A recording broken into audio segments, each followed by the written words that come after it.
Like, it took me a long time to get out of bed. I was in pain, whatever. I still came a smile on my face. Got there. By the time it looked great, had everything, all my stuff, probably clocked in, 9 o'clock, trying to clock in, like, let's just say 10 minutes.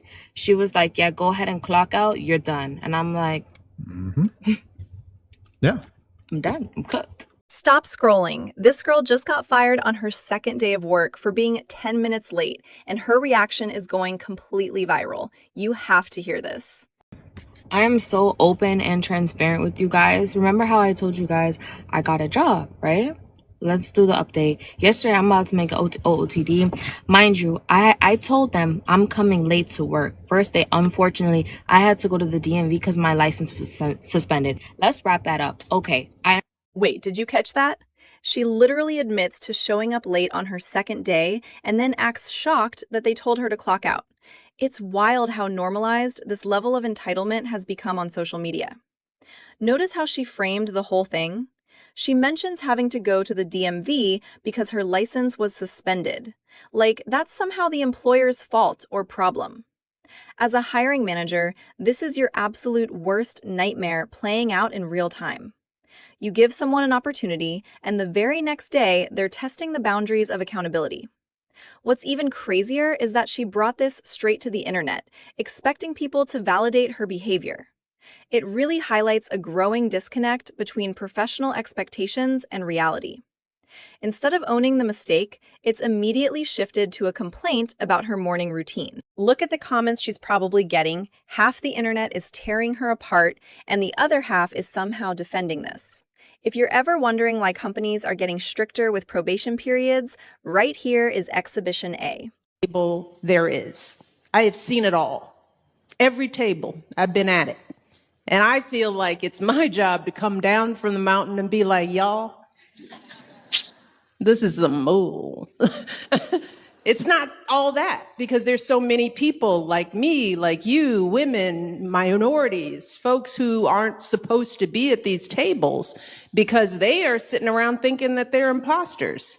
You know, imposter syndrome. I've never heard a white man talk about imposter syndrome. I haven't met one who has felt it. I'm just wondering if you guys know what we're talking about when we talk about imposter syndrome, this feeling that you don't belong at the powerful table you're sitting in.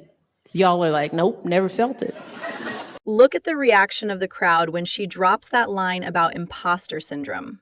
Michelle Obama is making a massive generalization here, claiming that she has never met a white man who experiences imposter syndrome. Let's break this down for a second. Imposter syndrome is a psychological phenomenon. It's an internal struggle with self-doubt and feeling like a fraud despite evident success. It transcends race, gender, and background. By framing it as something exclusive to women and minorities, she's actually minimizing a very universal human experience. It's fascinating how she uses this to position herself as the ultimate authority coming down from the mountain. When you sit at powerful tables, everyone, regardless of their background, deals with that nagging voice of doubt at some point. True leadership is acknowledging those universal vulnerabilities, rather than weaponizing them or acting like certain demographics are magically immune to self-doubt. It's definitely a bold take, but psychologically speaking, it completely misses the mark on how human insecurity actually operates in the real world. To protect young girls who shouldn't have to go against biological men. Just can you expand your viewpoint on that? I mean, I think I said what I said. I think it's kind of common sense. And I think I'll always believe in that. I think it's really important to protect children. And that's little girls who are also involved in that category. And so I stand on what I said, and I always believe that. Yeah. Do you see your advocacy on that, like, taking any form going forward? You know, I don't know. I'm not a very political person, but I do have beliefs. I have morals, and I'll always stand on those and be true to who I am. And I think people are going to take it how they want to take it, but I've never even really said anything about that. And so when it comes just to protecting young girls in sport and women in sport, I feel very strongly about that. I think that's why you have Title IX. That's why you have some of the greats in women's sports. If Title IX and women's sports weren't protected, then you wouldn't hear about any type of women in sport. And so I think in the future, it's just really Are you seeing a shift happening right before our eyes? Sophie Cunningham is stepping up to the mic and saying what a lot of female athletes have been terrified to say out loud for the past few years. She's firmly drawing a line in the sand about protecting women's sports. The energy here is calm but completely resolute. She doesn't sound angry or hateful, she's just stating what she views as fundamental common sense. For a long time, the pressure in professional leagues has been to just nod along and not rock the boat. But you can hear the exhaustion in her voice when she talks about protecting little girls. What makes this clip so impactful is that it's not coming from a political pundit. It's coming directly from an active WNBA player who understands exactly what Title IX was built to protect. As the conversation around biological advantages in sports reaches a boiling point, athletes like Cunningham are going to be the ones forcing governing bodies to finally make hard, definitive rulings. A little. At first it was like, well, nobody likes women's sports and nobody wants to watch it. Or there was, abuse happening and nobody seemed to care. Now, all of a sudden, we're going to use a vulnerable group of people in the trans community to be like, oh, well, we're just protecting women's sports and we care so much about it. When the Heritage Foundation is now going to go after Title IX. So is it about reproductive rights or is it about just women's rights in general? We're seeing the rollback of Roe v. Wade. Marriage equality, I feel like, is getting put back on the table. That was settled law. And so all of these things, like, yes, they're going after trans people in sports and they're using this as a wedge issue because we love sports and, we don't want our little girls to be unsafe in sports. And it's like, unsafe from who? But okay. Yeah. Now let's flip the coin and look at Megan Rapinoe's take on the exact same issue. Notice her tone compared to Cunningham's. Rapinoe completely dismisses the safety and fairness arguments, framing the pushback purely as a coordinated attack by conservative groups. She says people are using this as a wedge issue, but she completely glosses over the physical realities of biological males competing against females. It's a classic deflection tactic. When you can't argue the biology, you attack the character of the people raising the questions. She asks, unsafe from who?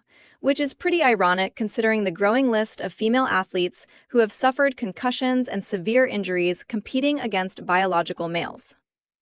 Rapinoe has already secured her legacy and her medals in a protected female category, so it's easy for her to advocate for dismantling those very protections now that she's retired. It's a polarizing stance, and it really highlights the massive ideological divide currently splitting women's sports straight down the middle. Kenny Burgos is the CEO of the New York Rental Apartment Association. So I'll get it right, Kenny. And he joins me now. You represent a lot of landlords. Why do they say the rent freeze is illegal? On what grounds is it illegal? Yeah, we represent thousands of rent-stabilized landlords across the city, and it's illegal because you have seen Mayor Mamdani from the campaign through today be completely forthcoming in saying that he wants to see a rent freeze, and he has delivered that by installing 6 members onto the Rent Guidelines Board, and they have ignored the data that they presented when they acknowledge costs have gone up 5% and then make the justification for a 2-year rent freeze on some sort of future capital injection that they both have no power over and no knowledge that it will come. And that is outside the bounds of their legal doctrine. And so that is a question that this lawsuit brings. We are not party to this lawsuit, but I think it raises questions that we have been elevating for years. Finally, let's take a hard look at what's happening in New York City right now. This CEO is breaking down exactly why landlords are suing the city over an illegal rent freeze. The mayor essentially packed a board with his allies to force a 0% rent increase, completely ignoring inflation, skyrocketing property taxes, and soaring insurance costs. This is basic economics being thrown out the window for political points. Think about it. If you cap the revenue of a property, but the expenses to run it go up by 5% or more, who eats that loss? The property owners. And eventually, the buildings fall into disrepair because there's absolutely no money left for maintenance. It's a populist move that sounds great on a campaign flyer, but in reality, it destroys the housing supply.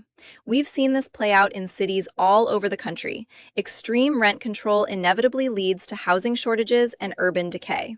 This lawsuit is going to be a massive test case for property rights across America. That's it for today's breakdown. Hit subscribe, and I'll catch you in the next one.